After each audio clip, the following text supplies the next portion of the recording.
பெருமாள் மேல அதிக பக்தி உள்ள நம்ம ஹீரோ பெருமாளை வழிபடாம எதையுமே பண்ண மாட்டாரு. ஆனா அப்படிப்பட்டவருக்கு வாழ்க்கையில துயரனா துயரம், அவ்வளவு துயரங்க. நிறைய கடனு, சரியான வேலை இல்ல, தான் மனைவி பசங்களை பாத்துக்க முடியல.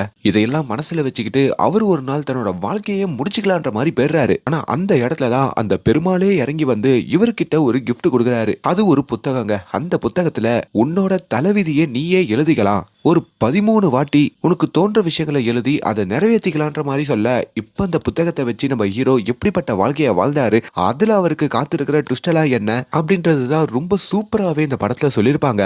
எல்லாருக்குமே வணக்கம். இன்னைக்கு நம்ம மிஸ்டர் மிடில் கிளாஸ் அப்படின்ற ஒரு தெலுங்கு படத்துடைய ஸ்டோரி ரிவ்யூ தான் பார்க்க போறோம். இந்த மாதிரி சின்ன பட்ஜெட் படங்களுக்கு உங்க சப்போர்ட்டை கொடுங்க, அதை ப்ரமோட் பண்றதுக்கு தான் இந்த வீடியோ. இப்ப இந்த படம் OTTல அவைலபிளா இருக்குங்க.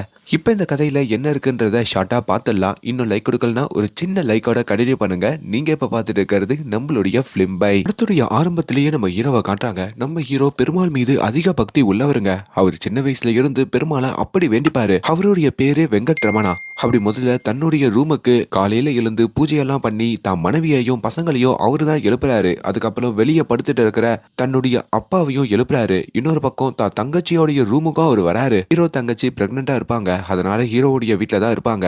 அப்படி அங்க மாப்பிள்ளையும் தங்கியிருப்பாரு. அவரையும் அங்க எழுப்பிட்டு காலையில இப்ப பெருமாள் படத்துல முன்னாடி உட்காந்து சில பூஜையெல்லாம் பண்ணிட்டு, பெருமாளே நானும் டெய்லி உனக்கு தேங்காய் உடைக்கிறேன், ஊதுவத்தியை கொளுத்தி வைக்கிறேன், ஆனா என் வாழ்க்கை மாறின மாதிரியே இல்லையே அப்படின்ற மாதிரி அங்க புலம்பிக்கிட்டு இருக்க. எப்படி மாறும், உழைச்சாதான் எல்லாமே மாறும் அப்படின்ற மாதிரி பின்னாடி ஒரு வாய்ஸ் கேக்குது. அதுதான் நம்ம ஹீரோயினோட வாய்ஸ். ஹீரோ மனைவி அடைச்சி கம்னரு பெருமாள் கிட்ட பேசிட்டு இருக்கும் போதோ, நீ எதுக்கு என்ன டிஸ்டர்ப் பண்றேன்னு சொல்லிட்டு மறுபடியும் பெருமாள் கிட்ட அவர் பேச ஆரம்பிக்கிறாரு. நான் திருப்பதியில தான் வாழ்றேன், திருப்பதியில இருக்கிறவங்களுக்கெல்லாம் யோகா வரும்னு சொல்லுவாங்க, ஆனா என் வாழ்க்கையில மட்டும் ஏன் எவ்வளவு கஷ்டம் வருது, இபி பில் இருக்கு, கடன் இருக்கு, பசங்களுடைய ஸ்கூல் ஃபீஸ் இருக்கு, என்னால ஒண்ணுமே பண்ண முடியல பெருமாளே, ஒரு நல்ல வேலை கூட எனக்கு அமைய மாட்டேங்குது அப்படின்னு புலம்புன்னு புலம்பிக்கிட்டு இருக்காரு. இப்போ காலையில வேற இந்த பால் போடுறவர் இருக்காரு பாத்தீங்களா, அவர் பால் போடலான்னு வர, என்னப்பா பால் போடாம ஒரு கையோட வர, நீங்க பாலுக்கான காசே கொடுக்கல, அதான் சொல்லிட்டு போலான்னு வந்தேன், உங்களுக்கு இன்னைக்கு பால் இல்லைன்னு சொல்லிட்டு போயிடுறாங்க. அதுக்கப்புறம் நம்ம ஹீரோ காஃபி பொடி கூட இருக்காது, அந்த காஃபி பொடி இருக்கிற டப்பால கொஞ்சம் தண்ணியை ஊத்தி அதை குலுக்கி பிளாக் காஃபி அப்படின்ற மாதிரி தான் குடும்பத்தோட குடிப்பாரு. இதுல ஹீரோவுடைய அப்பாக்கு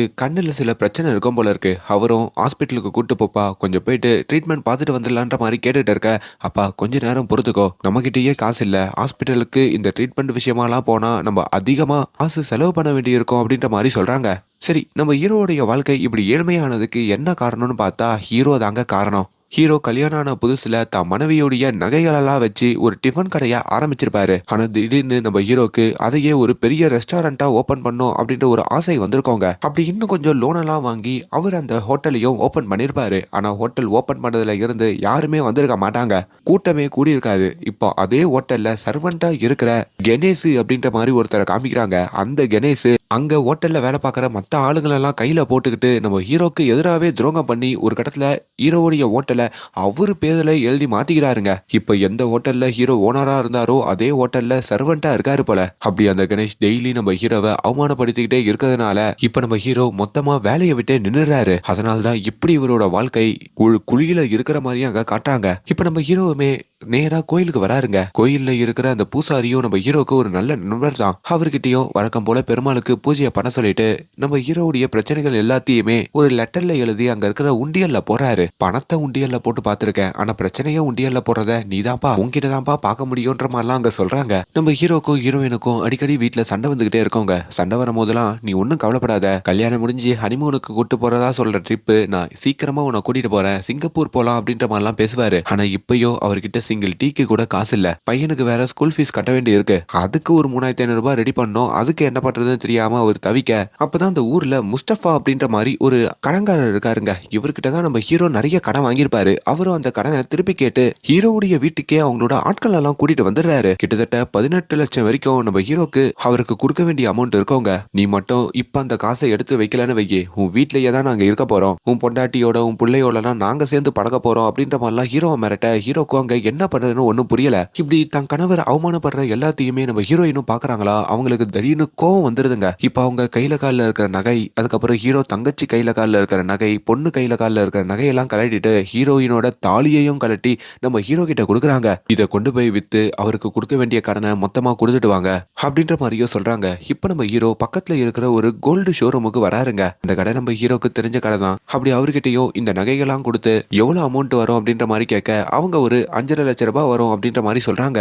சரி ஓகே அப்படின்னு இப்ப அந்த காசையும் எடுத்துக்கிட்டு நேரா தான் வீட்டை நோக்கியும் ஹீரோ வந்துகிட்டு இருக்காரு. அப்படி வர வழியில இந்த கோயில் பூசாரி இருக்காரு பாத்தீங்களா, அவர் நடந்து வந்துட்டு இருக்க அந்த பூசாரிக்கு திடீர்னு நெஞ்சு வலி வந்துருதுங்க. அதை பாக்குற ஹீரோவும் தவிச்சு போறாரு. ஏன்னா பூசாரி கூட நம்ம ஹீரோ ரொம்ப ஃப்ரெண்ட்லியா தான் பழகிட்டு இருப்பாரு. அப்படி அந்த பூசாரிய நம்ம ஹீரோ அங்க இருந்து காப்பாத்தி ஒரு ஹாஸ்பிட்டல்ல கொண்டு போய் சேர்க்கிறாரு. அந்த பூசாரியோடைய வீட்டுல இருக்கிற எல்லாருமே வந்திருக்க டாக்டருமே அவர் உடம்ப செக் பண்ணி பார்த்துட்டு அவருக்கு ஆபரேஷன் பண்ணணும், பண்ணா மட்டும் தான் காப்பாற்ற முடியும்னு சொல்ல எவ்வளவு செலவாகும்னு கேட்கும் போதும் 5,4 லட்சம் ஆகும் அப்படின்ற மாதிரி சொல்றாங்க. இப்போ ஹீரோ எடுத்துட்டு வந்த அமௌண்ட்டே அவ்வளவுதான். சரி ஓகே, 1000 பிரச்சனை நமக்கே இருக்கு, அப்படியே நைஸா நழுவிக்க வேண்டியதான்னு சொல்லி அங்க இருந்து கிளம்பலான்னு பார்க்க, ஆனா பூசாரியோ நம்ம ஹீரோவோட கையை பிடிச்சி, வெங்கட்ரமணா என்னை கைவிட்டுறாதடா, எனக்கு பசங்களாம் இருக்குடா, எப்படின்னா என்னை காப்பாத்துடா அப்படின்ற மாதிரி கேட்கறாங்க. கேட்டதும் ஹீரோடைய மனசு மாறுதுங்க. அந்த இடத்துலயும் அந்த காசை அப்படியே அந்த பூசாரியோட உடல்நிலைக்கு செலவு பண்ணிட்டு இப்போ வீட்டுக்கு வெறும் கையோட வராரு. ஆனா அங்கிட்டோ அந்த கடன் கொடுத்தவர் இருக்காரு பாத்தீங்களா, அவர் ரொம்ப நம்ம ஹீரோடைய குடும்பத்தோட ஃப்ரெண்ட்லியா பழகி எல்லாரும் உட்காந்து பிரியாணி தின்னுட்டு இருக்காங்க. இதை பாக்குற ஹீரோக்கும் காசு இல்லைன்ற உண்மையை நான் எப்படி சொல்றது அப்படின்னு தெரியாம இப்ப அந்த கடங்காரரையும் வெளியே கூட்டிட்டு வராரு. ஆக்சுவலி வர வழியில பூசாரிக்கு உடம்பு சரியில்லாம போயிடுச்சு, அதனால எடுத்த காசை அவருக்கு செலவு பண்ணிட்டு வந்தடா சொல்ல, என்னடா விதவிதமா காது குத்துறையா, பணத்தை எடுத்து வைடா அப்படின்ற மாதிரி கேட்கும் போதோ அந்த இடத்துல ஒரு ஆட்டோ வந்து நிக்குதுங்க. அதுல இருந்து ஒரு பெண்மணி இறங்குறாங்க. அவங்க தான் இந்த பூசாரியோடைய மனைவி போல. அவங்களும் ஹீரோவுடைய காலில் விழுந்து, நீங்க கொடுத்த பணத்தால தான் என்னுடைய புருஷனே இப்போ உயிர் பிழைச்சிருக்காரு, ரொம்ப நன்றின்ற மாதிரி சொல்ல, இதெல்லாம் பின்னாடி இருந்து அந்த கடன் கொடுத்தவரும் பாக்குறாருங்க. அவருக்கு கண்ணீரே வந்துருது. இந்த திருப்பதியில எவ்வளவு உயர்ந்த உள்ளத்தோட ஒரு மனுஷனை நான் பார்த்தது இல்ல, எவ்வளவு உதவி பண்றியே, உன்கிட்ட போய் நான் காசு கேட்டேன் பாரு, சரி இந்த 10,000 ரூபாய் நீ வச்சுக்கோ, நீ எனக்கு கொடுக்க வேண்டிய காசை பொறுமையா கூட கொடு அப்படின்னு மனசு உருகிட்டு அவர் அங்கிருந்து கிளம்பிடுறாருங்க. இப்போ இது எல்லாத்தையும் ஹீரோ வீட்டுல இருக்கிற அவங்க குடும்பம் கேக்குது. ஹீரோவும் தன்னுடைய வீட்டுக்கு வர அவங்க மனைவியான ஹீரோயினுமே பயங்கரமா கத்துறாங்க. ஏயா நீ எல்லாம் ஒரு மனுஷனா, உனக்காக நகையெல்லாம் வித்து கொடுத்தா நீ என்ன இப்படி பண்ணிட்டு வந்திருக்க அப்படின்ற மாதிரியும் அங்க சொல்லிட்டு வெளியே போறாங்க. இதுல இன்னொரு கஷ்டம் வேற ஹீரோக்கு வருதுங்க. நம்ம ஹீரோவுடைய தங்கச்சி பிரெக்னண்டா வேற இருப்பாங்க பாத்தீங்களா, அவங்களுக்கும் இப்போ பிரசவ வலி வருது. இப்ப டெலிவரி பாக்குறதுக்கும் நம்ம ஹீரோக்கு காசு தேவைப்படுது. ஹீரோ என்ன பண்ணதுன்னு தெரியாம அங்க பெருமாள் படத்துக்கு முன்னாடி வந்து, பெருமாளே என்னை எப்படின்னா காப்பாத்து, எவ்வளவு கஷ்டம் எனக்கு கொடுத்துக்கிட்டே இருப்ப அப்படின்ற மாதிரி வேண்டிக்க, அப்பதான் திடீர்னு நம்ம ஹீரோயின் ஒரு 40,000 ரூபாய் எடுத்துட்டு வந்து ஹீரோ கையில கொடுக்குறாங்க. இது எப்படி வந்துச்சு அப்படின்ற மாதிரி கேட்கும் போதோ, என்னோட ஃப்ரெண்டு ஃபாத்திமா தான் எனக்கு கொடுத்தா அப்படின்னு நம்ம ஹீரோ கிட்ட சொன்னதும் அந்த பெருமாளே நமக்கு கொடுத்ததா அவர் நினைச்சுக்கிறாருங்க. எங்க பெருமாள் இல்லைங்க, ஃபாத்திமா. சரி இதை வச்சு டக்குன்னு தங்கச்சியோடைய ட்ரீட்மெண்ட்டுக்கு பாத்துக்கோங்க அப்படின்ற மாதிரி சொல்ல, இப்போ அதை வச்சு நல்லபடியா ஹீரோ தங்கச்சிக்கும் ஒரு குழந்தை பிறகுதுங்க. அடுத்த நாள் சூப்பர் மார்க்கெட்ல நம்ம ஹீரோ வீட்டுக்கு ஸ்வீட்லாம் வாங்கிட்டு இருக்கும் போதோ அந்த இடத்துல ஃபாத்திமாவை பாக்குறாரு. ரொம்ப நன்றிமா, என் மனைவிக்கு காசு கொடுத்து உதவி பண்ணதுக்கு. என்ன சொல்றீங்க, நான் எந்த காசும் கொடுக்கலையே. எது நீ காசு கொடுக்கலையா, அப்ப அந்த 40,000 ரூபாய் யாரு கொடுத்தான்னு சொல்லி ஹீரோக்கு கோவம் வருது. நேரா தான் வீட்டுக்கு வராரு. தான் மனைவியையும் ஒரு அறையிறாருங்க. ஒழுங்கு மரியாதையா சொல்லு, யாருக்கிட்ட இருந்து பணம் வாங்கின அப்படின்ற மாதிரி கேட்க, அப்பதான் அந்த இடத்துக்கு அந்த கணேஷ் வந்து நிக்கிறாரு. யாரு, நம்ம ஹீரோடைய ரெஸ்டாரண்ட்டை வாங்கியிருப்பாரு அவரு. உன் மனைவி என் ஹோட்டல் கல்லாப்பேட்டியில இருந்து அந்த பணத்தை திருடி இருக்கா, அதை சிசிடிவி கேமரால வச்சு நாங்க கண்டுபிடிச்சிடும், உங்களுக்கு இது மாதிரி பண்றதுக்கு வெக்கமா இல்லையா அப்படின்ற மாதிரி இன்னும் நம்ம ஹீரோவை இன்சல்ட் பண்றாங்க. ஹீரோக்கு ஒரு மாதிரி ஆயிடுதுங்க. நம்ம ஒழுங்கா சம்பாரிச்சு குடும்பத்தை பார்த்திருந்தா இந்த மாதிரி திருட்டு கேஸ் வரைக்கும் வந்திருக்காதுல அப்படின்ற மாதிரி நினைச்சிட்டு இப்ப அங்க பெருமாளுடைய போட்டோக்கு டெய்லி வெளிப்படுவார்ல, நீ கடவுளே இல்ல கல்லுதான், கடைசியில என் பொண்டாட்டிய கூட நீ திருடி ஆக்கிட்டல, உன்னை போய் எவ்வளவு நாள் வழிபட்டம் பாரு, என்ன சொல்லணும், இதுக்கப்புறம் நான் உனக்கு பூஜை பண்ண மாட்டேன், உன்னை கும்பிட மாட்டேன், உன் போட்டோவையே எடுத்து பரண மேல வைக்கிறேன்னு சொல்லி இப்போ பெருமாளுடைய போட்டோவை எடுத்து அப்படியே பரணையில வச்சிடறாருங்க. இப்போ வீட்டுல இருக்கிற எல்லாருமே எதனா ஒரு வேலை பார்த்து குடும்பத்தை காப்பாற்றணும் அப்படின்ற மாதிரி முடிவெடுக்கிறாங்க. அப்பதான் ஹீரோக்கு ஒரு வாட்ச்மேன் வேலை கிடைக்குதுங்க. 18,000 ரூபாய் சம்பளம், மெடிக்கல் இன்சூரன்ஸோட அந்த வேலை கிடைக்க ஹீரோவுமே உடனடியா அதுக்கு சம்மதம் தெரிவிக்கிறாரு. இப்ப நம்ம ஹீரோ இருக்காரு பாத்தீங்களா, அவருமே அந்த வாட்ச்மேன் வேலைக்கு போறாருங்க. போய் பார்த்தா தான் தெரியுது அங்க ஒரு பெருமாள் கோயில் இருக்குங்க. அந்த பெருமாள் கோயிலுக்கு தான் ராத்திரி அவரு வாட்ச்மேனா போட்டிருக்காங்க போல. இது ஹீரோக்கு சுத்தமா பிடிக்கல. ஆல்ரெடி பெருமாள் கூட நான் பிரேக்கப்ல இருக்கேன், மறுபடியும் யாரா இது, சரி வேற வேலை இல்ல, இதான் நம்ம பார்த்தாகணும் அப்படின்ற மாதிரி வேண்டா வெறுப்பா உட்காந்துட்டு இருக்காரு. அங்கேயும் அந்த பூசாரி வந்திருக்காரு. எப்பா பெருமாள் கிட்ட எல்லாம் கோச்சிக்காதப்பா, எது பண்ணாலும் பெருமாள் நம்ம நல்லதுக்கு தான் பண்ணுவாரு, மேல இருந்து பாத்துக்கிட்டே இருப்பாரு அப்படின்ற மாதிரிலாம் சொல்லிட்டு இருக்க இப்ப எல்லாரும் போனதுக்கு அப்புறம் நம்ம ஹீரோவுமே வாட்ச்மேன் வேலையையும் பார்க்க ஆரம்பிக்கிறாரு. அப்படி அந்த ராத்திரி தான் மனைவி கிட்ட இருந்து ஃபோன் கால் வருதுங்க. எங்க எனக்கு பக்கத்து வீட்டுல வேலைக்காரி வேலை கிடைச்சிருக்கு. போனா 15,000 சம்பளம் கொடுப்பாங்க. அதை வச்சாச்சு பசங்களுடைய ஸ்கூல் ஃபீஸ் எல்லாம் கட்டுறதுக்கு நான் பார்த்துப்பேன். நம்மளும் கொஞ்சம் கஷ்டம் கம்மியா இருக்கலாம்ல அப்படின்ற மாதிரி சொன்னதும் ஹீரோக்கு ஒரு மாதிரி எமோஷனல் ஆயிடுதுங்க. தான் மனைவியை ராணி மாதிரி பார்த்துப்பேன்னு சொல்லி தான் கூட்டிட்டு வந்திருப்பாரு. இப்போ மனைவிக்கே இப்படி ஒரு அவலமா அப்படின்ற மாதிரிலாம் நினைச்சு கண்ணீர் விடுறாரு. கொஞ்ச நேரத்துல அங்க ஒரு பாயை போட்டு பெருமாள் கோயில் வாசல்ல நம்ம ஹீரோ அப்படியே தூக்கத்தை போட அப்பதாங்க நம்ம ஹீரோவுடைய கஷ்டத்தெல்லாம் பார்த்து அங்க பெருமாளே கீழே இறங்கி வர மாதிரி அங்க காட்டுறாங்க. ஆமாங்க, பெருமாளே இப்ப அந்த இடத்துல ஒரு மனுஷ அவதாரம் எடுத்து இறங்கி வராரு. அப்படி அங்க தூங்கிட்டு இருக்கிற நம்ம ஹீரோவை ஒரு இலைய வச்சு அப்படியே காத்தாட விசிறிட்டு இருக்க இப்ப ஹீரோவும் எழுந்து பாக்குறாரு. யார் பாடின, எதுக்கு எனக்கு வந்து விசிற, என்ன நல்லா பாரு, நான் யாருன்னு தெரியல, டெய்லி எனக்கு நீ பூஜை பண்ணுவியே, டெய்லி நான் பெருமாளுக்கு தான் பூஜை பண்ணுவேன், நீ என்ன பெருமாளான்னு கேட்க அவரும் ஆமான்னு சொல்றாரு. ஹீரோவால நம்ப முடியல. ஏதோ சத்திரத்துல இருந்து தப்பிச்சு வந்த முதியோர் இல்லத்துல சேர்க்கிற ஆள் மாதிரி இருக்க, நீ பெருமாளா, அட போயா அங்கிட்டு, நானே குடும்ப கஷ்டத்துல வெறுப்புல பத்துனுக்கிறேன், தூக்கத்தை வந்து டிஸ்டர்ப் பண்ணிக்கிட்டு இருக்க அப்படின்ற மாதிரிலாம் சொன்னதுக்கு அப்புறம் எப்பா திருப்பதியே எந்துதான்ப்பா, அந்த உண்மையான பெருமாள், நல்லா பாரு அப்படின்ற மாதிரிலாம் அவர் சொல்றாரு. ஆனாலும் ஹீரோக்கு அவர் மேல நம்பிக்கை வரலங்க. அட போங்க அப்படின்னு சொல்லிட்டு அவர் அங்க இருந்து கிளம்ப அப்பதான் அங்க அந்த பெருமாளுமே நம்ம ஹீரோவை நிப்பாட்டி, எப்பா வெங்கட்ரமணா, உனக்கு என்ன வேணும்னு கேளு, நான் எதை வேணாலும் கொடுக்குறேன், அப்பவாச்சு நீ நம்புறியான்னு பாப்போம் அப்படின்ற மாதிரி சொன்னதும் ஹீரோ எனக்கு நிறைய நகை வேணும், கொடுக்க முடியுமான்னு கேட்ட உடனே அங்க கண்ணை மூடி கண்ணை திறக்கிறதுக்குள்ள நிறைய நகைகள் ஒரு டேபிள்ல பெருமாள் அடுக்கியிருக்காரு. அதை பார்த்ததும் தான் நம்ம ஹீரோ இவர் தான் உண்மையான பெருமாள் அப்படின்ற மாதிரியும் நினைக்கிறாரு. இப்போ ஹீரோ பெருமாள் பக்கத்துல வர அந்த பெருமாள் நம்ம ஹீரோக்கு நாமத்தை போட்டு விட்டுட்டு அவர் அங்க நகைகள் எல்லாம் கொண்டு வந்திருப்பாரு பாத்தீங்களா, அது எல்லாத்தையும் நம்ம ஹீரோக்கும் போட்டு விடுறாரு. அப்படியே தன்ன மாதிரியே ஹீரோவையும் அலங்காரம் பண்றாரு. இப்பதான் பார்க்கறதுக்கு லட்சணமா இருக்க, என்கிட்ட யாருன்னா ஒரு உதவி கேட்டுட்டாங்கன்னா அதை என்னால பண்ணாம இருக்க முடியாது, சந்தோஷமா இரு அப்படின்னு சொல்லிட்டு அங்க இருந்து போக சொல்ல இப்போ ஹீரோவுமே கீழே நின்று திரும்பி பாக்குறாருங்க. அவருக்கு வைகுண்டமே கண்ணுக்கு தெரியுதுங்க. பெருமாளே எனக்கு உதவி பண்ணதுக்கு ரொம்ப நன்றின்னு சொல்லி இப்ப அந்த நகைகள் எல்லாம் எடுத்துக்கிட்டு நம்ம ஹீரோ வீடு திரும்புறாரு. அந்த நகைகள் அவ்வளவு ஜொலி ஜொலின்னு ஜொலிக்குதுங்க. அந்த ஜொலிப்பை பார்த்தே நம்ம ஹீரோ வீட்டுல இருக்கிற அவங்க அப்பா, மனைவி, அவங்க தங்கச்சி அப்படின்னு சொல்லி எல்லாரும் முழிச்சுக்கிறாங்க. என்னங்க ஏதோ ஃபேன்சி ட்ரெஸ் காம்படிஷனுக்கு போயிட்டு வந்தீங்களா, அடைச்சி வாய மூடு, இதெல்லாம் நகைகள், ஒரிஜினலான நகைகள், யாரு கொடுத்தா தெரியுமா, பெருமாளே கொடுத்தாரு அப்படின்னு சொன்னதும் வீட்டில் இருக்கிறவங்களுக்குலாம் ஒரு வேளை நைட் ஷிஃப்ட் வேலைக்கு போய் பைத்தியம் பிடிச்சிருச்சோ அப்படின்ற மாதிரிலாம் நினைக்கிறாங்க. ஆமாமா, பெருமாள் தான் கொடுத்தாரு, நான் வைகுண்டத்தையே பார்த்தேன் அப்படின்ற மாதிரிலாம் ஹீரோ சொல்றாரா. இன்னுமும் அவங்க நம்ம மறுக்கிறாங்க. முதல்ல இதெல்லாம் ஒரிஜினல் நகையா இல்லை, எல்லாமே கவரிங்லாம் வாங்கிட்டு வந்து வெறுப்பேற்றி நிற்கிறீங்களா, ஆல்ரெடி வீட்டில் இடம் இல்லைன்னு சொல்லி நானே பொருளை எங்கே வைக்கிறதுன்னு தெரியாமல் இருக்கேன், இதில் இந்த பொருளை வேற எடுத்துன்னு வந்துட்டீங்களான்ற மாதிரி ஹீரோவை ரொம்ப மட்டம் தட்டி தான் பேசுகிறாங்க. இப்போ அடுத்த நாள் காலையிலையும் குடும்பத்துக்குள்ள ஒரு டிஸ்கஷன். குடும்பத்தில் இருக்கிறவங்கலாம் இப்படி நெகட்டிவாக பேசுறத பார்த்து ஹீரோக்குமே அந்த நகைகள் மேலே ஒரு சந்தேகம் வந்துடுது.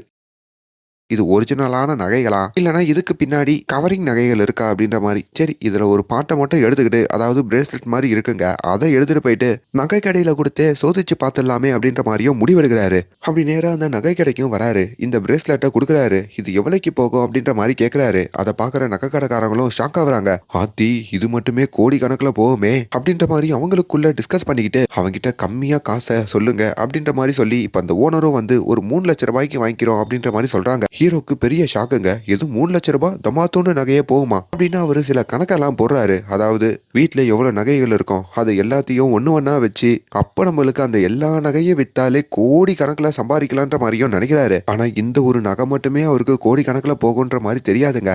இப்ப அந்த நகை கடங்காரகிட்டையும் சரி நான் அப்புறம் வரேன்னு சொல்லி அங்க இருந்து கிளம்ப அவரு 10 லட்சம் ரூபாய் கூட கொடுக்குறேன், இந்த பிரேஸ்லெட்டை கொடுத்துட்டு போன்னு சொன்னாலும் ஹீரோ கேட்க மறுக்கிறாரு. இப்ப ஹீரோவும் நேரா வீட்டுக்கு வராரு. வீட்டுக்கு வந்து அந்த பிரேஸ்லெட்டையும் தான் குடும்பத்துக்கிட்ட காட்டுறாரு.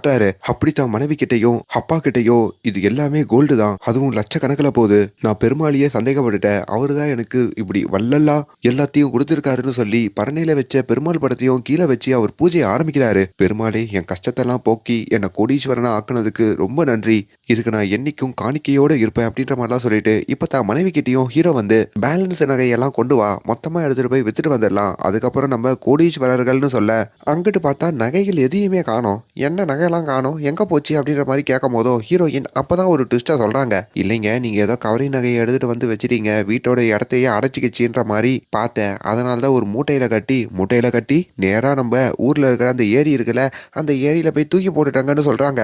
இதை கேட்டதும் ஹீரோக்கு தூக்கி வாரி போடுதுங்க. கிட்டத்தட்ட அவருக்கு நெஞ்சு வலியே வந்துருது. அடங்கொய்யாலன்னு சொல்லிட்டு நேரா அந்த ஏரிக்கு வராரு. தான் மனைவி கிட்டையும் எந்த இடத்துல அந்த நகையை தூக்கி போட்டேன்னு கேட்டுட்டு இப்ப அந்த இடத்துலயும் அவர் குதிச்சு தேடுறாரு. தேடியும் அங்க கிடைக்கல. இன்னொரு பக்கம் நம்ம ஹீரோ ஹீரோவுடைய அப்பாவும் தங்கச்சி புருஷனெல்லாம் அங்க வராங்க. அவங்களையும் தண்ணியில இறங்கி தேட வைக்கிறாங்க. இப்படி இவங்க எல்லாரும் தேடுறாங்க.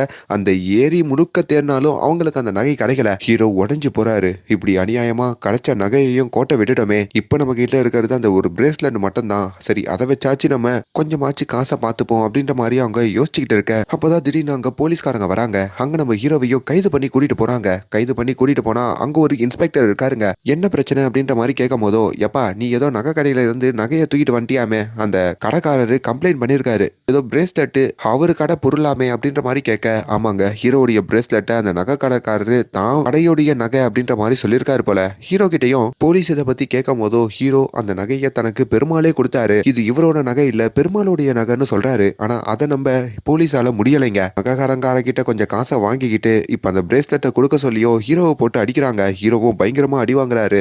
என்ன பெருமாளே எனக்கு இப்படி சோதனை கொடுக்குற அப்படின்ற மாதிரியும் தவிக்கிறாரு. ஒரு கட்டத்துல ஹீரோவோட மனைவியையே அந்த ஸ்டேஷனுக்கு கூப்பிட்டு இந்த பெண் மீது பொய் வழக்க போட்டு உள்ள தள்ளுங்கன்ற மாதிரிலாம் இன்ஸ்பெக்டர் சொல்ல, இப்போ ஹீரோ வேற வழி இல்லாம அந்த நகை கடைக்காரங்கிட்ட அந்த பிரேஸ்லெட்டை கொடுத்துட்டு கண்கலங்கி அங்கிருந்து வெளியே வராருங்க. இப்போ அவருக்கு கிடைச்ச எல்லாமே போயிடுது. தான் மனைவி கிட்டையும் ஒரு ஆட்டோ பிடிச்சி நீ வீட்டுக்கு போ நான் வந்துடுறேன்னு சொல்லிட்டு இப்ப நம்ம ஹீரோ தான் குடும்ப கஷ்டம் இருக்கிற கடன் இது எல்லாத்தையும் யோசிச்சு பாக்குறாரு. இப்படி ஒரு வாழ்க்கை வாழணுமா, பேசாம நம்ம வாழ்க்கையவே முடிச்சுக்கலான்ற மாதிரி ஒரு லாரி முன்னாடியே போய் நின்னுறாருங்க. ஆனா அந்த லாரியை ஓட்டிட்டு வந்தது பெருமாள். ஆனா என்னப்பா உங்ககிட்ட பெரிய தொல்லையா போச்சு, எப்ப பார்த்தாலும் கஷ்டம் கஷ்டம்னு வந்துடுற, இப்ப எதுக்கு லாரி முன்னாடி வந்து பாயிற அப்படின்ற மாதிரி கேட்டதுக்கு, பெருமாளே கொஞ்சம் கீழே வாங்க உங்ககிட்ட சீரியஸா பேசணும்னு மாதிரி நடந்த சம்பவத்தெல்லாம் சொல்றாரு. எப்பா என்னால உனக்கு கொடுக்க மட்டும் தான் முடியும், அதை பாதுகாத்து வச்சுக்கிறது உன்னோட வேலை, ஒன்னத்தையும் பாதுகாக்க மாட்டேன், ரெஸ்பான்சிபிளா இருக்க மாட்டேன், கடைசியில என் மேல பழிய போட்டுருவியா? ஐயோ பெருமாளே நான் என்ன பண்ணுவேன், பாதுகாப்பா தான் வச்சிருந்தேன், ஆனா சுத்தி இருக்கவங்களா இப்படி நடந்துக்கிறாங்களேன்னு ஹீரோ சொல்றாரு. எனக்கு எதனா உதவி பண்ணுங்கன்ற மாதிரி கேட்க பெருமாளும் சென்டிமெண்ட் ஆகிறாரு. இந்த மாதிரி என்னுடைய பக்தர்கள் உதவி கேட்டா என்னால பண்ணாம இருக்க முடியாது, சரி வா அப்படின்னு சொல்லி ஒரு லைப்ரரிக்கோ ஹீரோவை கூட்டிட்டு வராரு.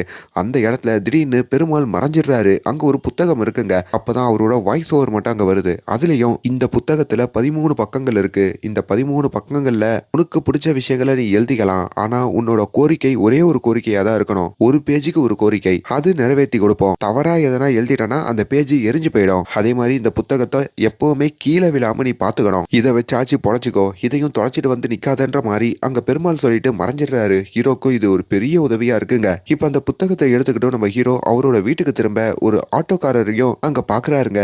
அவருமே ஹீரோவுடைய வீட்டு வரைக்கும் ஹீரோவை கொண்டு வந்து விடுறாரு. அப்படி அந்த ஆட்டோக்காரரோட நம்ம ஹீரோ பேசிக்கிட்டே வர அந்த ஆட்டோல மறந்தா போல அந்த புக்கை வச்சிடறாருங்க.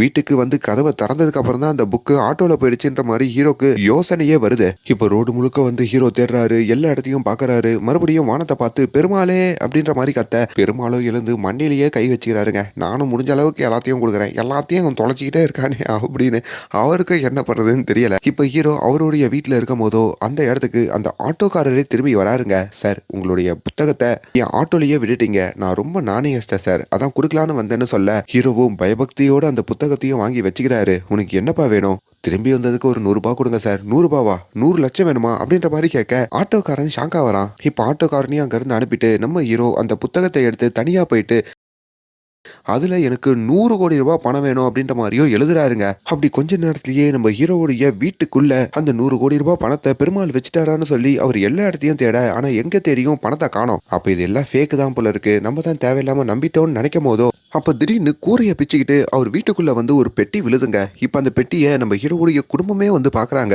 திறந்து பார்த்தா அதுல 100 கோடி ரூபாய் பணம் இருக்குங்க. யாராலையும் நம்ப முடியல. உண்மையாலேயே இந்த பணம் எப்படி வந்ததுன்னு யாருக்கும் ஒன்றும் புரியல. அப்பதான் ஹீரோ பெருமாள் தான் வந்து போட்டிருக்காரு, பாத்தீங்களா பெட்டியில கூட பெருமாளுடைய போட்டோ தான் இருக்கு அப்படின்ற மாதிரி சொல்ல, அதையும் வீட்டுல இருக்கவங்களா ஏத்துக்க மறுக்கிறாங்க. ஹீரோ தங்கச்சி புருஷனும் ஏதோ பெரிய மாஃபியா கும்பல் ஹெலிகாப்டர்ல போயிருக்கோம், அப்பா அவங்க பாதுகாப்பா இருக்கிறதுக்காக இந்த பெட்டியை இங்க போட்டு போயிருப்பாங்க அப்படின்ற மாதிரிலாம் சொல்றாரு. சரி பணம் எப்படி வந்ததோ இப்ப இந்த பணத்தை வச்சுக்கிட்டு நம்ம எல்லாரும் முன்னேறுவோம் அப்படின்னு சொல்லி நம்ம ஹீரோ அந்த இடத்துல ஒரு பங்களாவையே கட்டுறாருங்க. அதுக்கப்புறம் பென்ஸ் காரு ஆடி காருன்னு சொல்லி எல்லாத்தையும் வாங்குறாரு. கடன் கொடுக்க வேண்டிய எல்லாருக்கும் கடனை அடைக்கிறாரு. கோடீஸ்வரனா மாறி மத்த பணத்தை பேங்க்லயும் போடுறாரு. இப்ப அந்த இன்ஸ்பெக்டர் இருக்காரு பாத்தீங்களா, அவரையும் அதுக்கப்புறம் நம்ம ஹீரோவுடைய ஹோட்டலை விலைக்கு வாங்கின கணேஷையும் அங்க வீட்டுடைய திறப்பு விழாக்கு கூப்பிட அவங்க எல்லாருக்கும் இவரு பரிசுகளை கொடுத்து அங்க நல்ல சாப்பாடு போட்டும் அனுப்புறாரு. அவங்க எல்லாம் வந்து ரொம்ப பொறாமையோட இவ எப்படி எவ்வளவு முன்னேறான் அப்படின்ற மாதிரியும் ஹீரோவை பார்த்து வைரறிறாங்க. அப்பதான் ஹீரோக்கு பயங்கர கோவம் வருதுங்க. அந்த இடத்துல வந்து மறுபடியும் 2 விஷயங்களை அந்த டைரியில எழுதுறாரு. ஒன்னு, அந்த இன்ஸ்பெக்டர் இருக்காரு பாத்தீங்களா, அவர் எப்பவுமே பெண்கள் விஷயத்துல வீக்னஸா உள்ளவரு.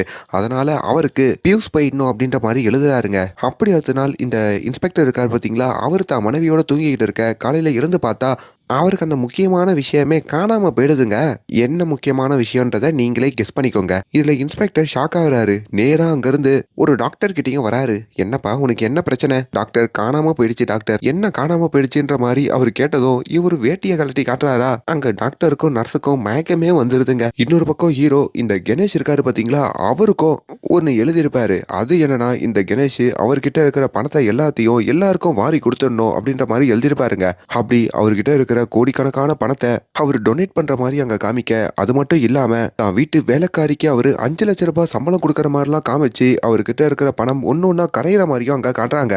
இப்ப நம்ம ஹீரோ சொன்ன மாதிரியே அந்த ஆட்டோக்காரர் இருக்காரு பாத்தீங்களா, அவர்கிட்ட 1 கோடி ரூபாய் பணத்தை கொண்டு வந்து கொடுக்குறாரு. ஆட்டோக்காரரும் ரொம்ப ஏழ்மையில இருக்கிறவருங்க. அவருக்கு இந்த 1 கோடி ரூபாய் ரொம்ப பெரிய விஷயமா படுது. வாழ்க்கையவே நீங்க மாத்திட்டீங்க சார், உங்க காலில் விழுந்து ஆசீர்வாதம் வாங்கணும் போல இருக்குன்ற மாதிரி காலில் விழ வர, ஆனா ஹீரோ தடுத்து நிப்பாட்டிட்டு சந்தோஷமா இருன்னு சொல்லிட்டு அங்கிருந்து போறாரு. அப்படி போற வழியில தான் ஒரு பையன் வண்டி ஓட்டிட்டு வராங்க. அவன் ஹெல்மெட் போடாம ஒரு விபத்தை சந்திக்கிறான். சம்பவ இடத்துலயே அந்த பையன் போய் சேரவும் செய்யறான். இதை நம்ம ஹீரோ அங்க பாக்குறாரு. கொஞ்ச நேரத்திலேயே அந்த பையனை அந்த உலகத்துல இருந்து கூட்டிட்டு போக யமதர்மனே கீழே இறங்கி வர, ஆனா அதுக்குள்ள நம்ம ஹீரோ அந்த டைரியில எழுதி அந்த பையனை காப்பாத்தணும்னு நினைக்கிறாரு. அப்படி அந்த பையனுடைய பேரு அட்ரஸ்ன்னு சொல்லி எல்லாத்தையும் தெரிஞ்சுக்கிட்டு இந்த பையன் காப்பாத்தப்படணும் அப்படின்ற மாதிரியும் அதுல எழுத, அப்படி பெருமாளுடைய கருணையினால அந்த பையனும் அங்க காப்பாத்தப்படுறான். அவனுக்கு நடக்க இருக்கிற விபத்தே அங்க தடுத்து நிறுத்தப்படுது.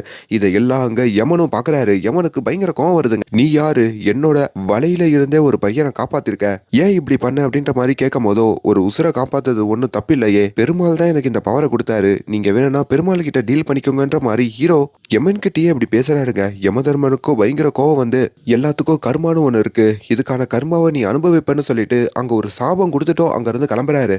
ஹீரோவும் அவருடைய வீட்டுக்கு வராருங்க. ரொம்ப நாளா தான் மனசுல பூட்டி வச்ச ரகசியமான இந்த புத்தகத்தை பத்தி தான் மனைவி கிட்ட சொல்லணும்னு நினைக்கிறாரு. அப்படி அந்த விஷயத்த தான் மனைவி கிட்ட சொல்லலான்னு வரப்போ, அங்க அந்த இன்ஸ்பெக்டரோட மனைவியும் அதுக்கப்புறம் அந்த கணேஷுடைய மனைவியும் வந்து தான் கணவர்களுக்கு ஏற்பட்ட பிரச்சனையை பத்தி ஹீரோ கிட்ட சொல்ல, அதையும் கேட்டு ஹீரோ ரசிச்சுக்கிட்டு இருக்க அந்த கேப்ல ஹீரோவுடைய டைரியை அவங்க பையனுடைய பேக்ல தெரியாம வச்சிடறாரு போல.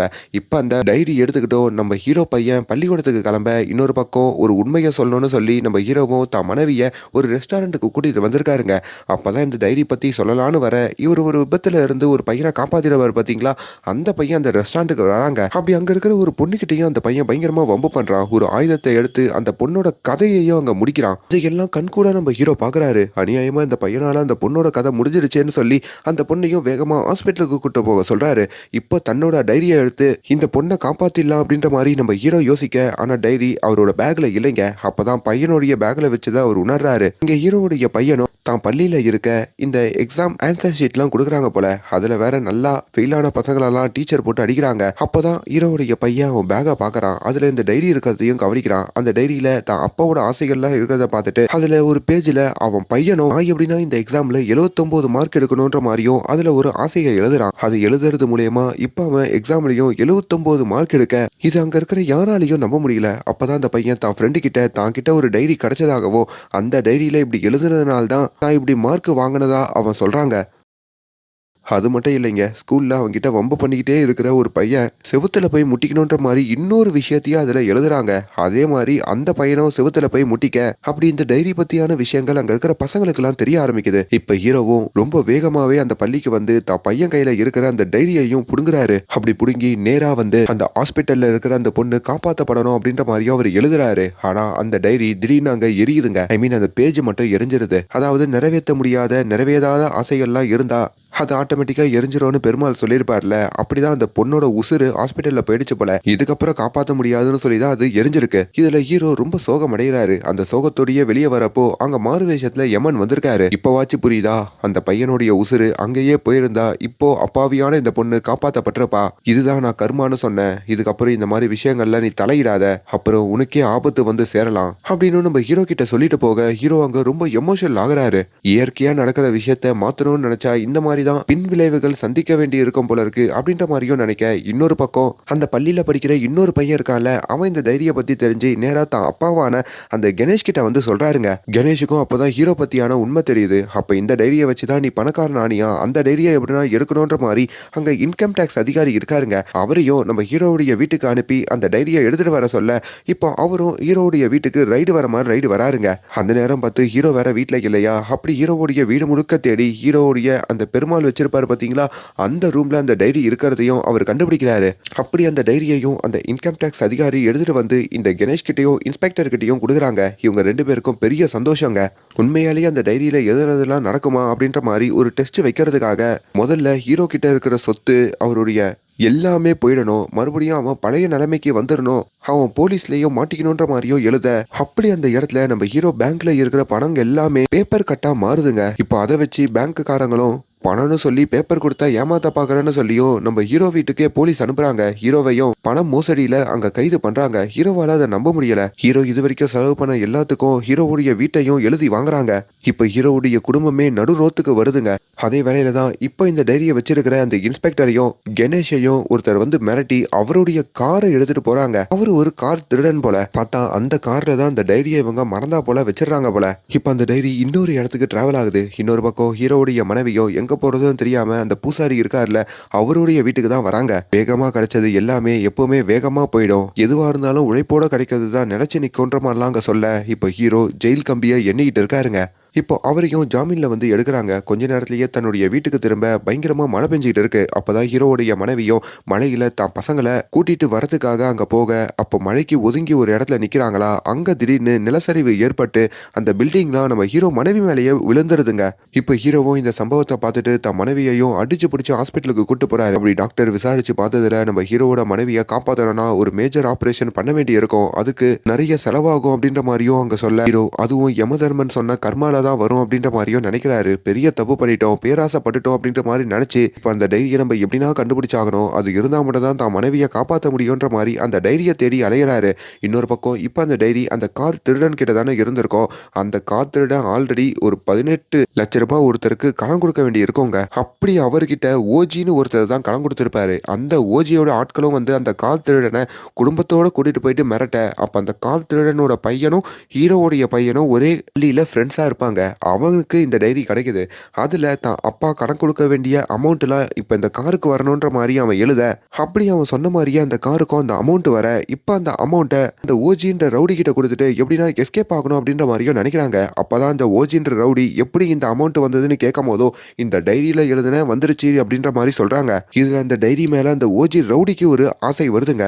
அப்போ நம்ம கண்டெய்னர் முழுக்க பணம் வேணும் அப்படின்ற மாதிரி எழுதுவோன்னு சொல்லி அவர் அந்த டைரியில ஒரு கண்டெய்னர் முழுக்க எனக்கு பணம் வேணும்னு எழுத, அப்படி அங்க ஒரு கண்டெய்னர் வந்து நிக்குதுங்க. இப்போ அந்த கண்டெய்னர் முழுக்க அங்க பணம் இருக்கு. அவர் இன்னும் பேராசைப்படுறாரு. அதோட மட்டும் நிக்காம நான் இந்த நாட்டுடைய சிஎம் ஆகணும் அப்படின்ற மாதிரியும் அதுல எழுதுறாரு. ஆனா திடீர்னு அது மட்டும் நடக்காம அந்த பேஜ் அங்க எரிஞ்சு போகுது. என்னடா இது மட்டும் எரிஞ்சிருச்சு அப்படின்ற மாதிரி அவர் நினைக்க, அப்பதான் அந்த இடத்துல ஐயா மிஸ்டேக்கா எழுதுனா எரிஞ்சிடுச்சு, நாட்டுடைய சிஎம்மா எப்படி ஆக முடியும், ஒரு ஸ்டேட்டுடைய சிஎம்மா தானே ஆக முடியும். ஆனா ஆமால இப்போ ஒரு பேஜே நாசமா போச்சு, 13வது பேஜ் மட்டும் தான் இருக்கு, இன்னும் ஒரு பேஜ் தான். சரி இதுல என்ன எழுதலாம் அப்படின்ற மாதிரி அவர் கேட்க, இதுலயாச்சும் அந்த சிஎம் மேட்டரை கரெக்டா எழுதுங்க அப்படின்னு அடியாட்கள்லாம் சொல்ல, அப்படி அவர் எழுதலான்னு வரதுக்குள்ள அந்த இடத்துக்கு நம்ம ஹீரோ வராருங்க. தான் மனைவிக்கு பெரிய பிரச்சனை, எனக்கு அந்த டைரியை கொடுத்துருங்க, அது ஏன் டைரியான்னு கேட்கிறாரு. இன்னொரு பக்கம் இந்த இன்ஸ்பெக்டர் கணேஷ் அவங்களுக்கும் அவங்க பிரச்சனையை சொல்லி அந்த டைரி வேணும்னு கேட்க, இப்ப அங்க பெரிய சண்டை வெடிக்குதுங்க. அப்படி நம்ம ஹீரோ அவங்க இருக்க எல்லாரோடையும் சண்டை போடுறாரு. எப்படின்னா அந்த கடைசி பக்கத்துல நம்ம எழுதணும்னு நினைக்கிறாரு. இப்ப பெருமாள் கிட்டையும் பெருமாளே என்னை காப்பாத்துன்ற மாதிரி வேண்டிக்க, அப்பதான் பெருமாள் நம்ம ஹீரோ கிட்ட வந்து எல்லாத்துக்கும் நான் இறங்கி வந்து காப்பாற்றணும்னு நினைக்காத, உனக்கு நான் கொடுக்க வேண்டிய எல்லாத்தையும் கொடுத்துட்டேன், இதுக்கப்புறம் வாழ்றதோ தைரியமா இருக்கிறதோ உன்னோட வேலை தான் அப்படின்னு சொல்ல, இப்போ நம்ம ஹீரோ தைரியத்தை வளர்த்துக்கிட்டு அங்கே இருக்கிற எல்லாரோடையும் சண்டை போடுறாரு. அப்படி சண்டை போட்டு ஒரு வழியா அந்த டைரியையும் வாங்குறாரு.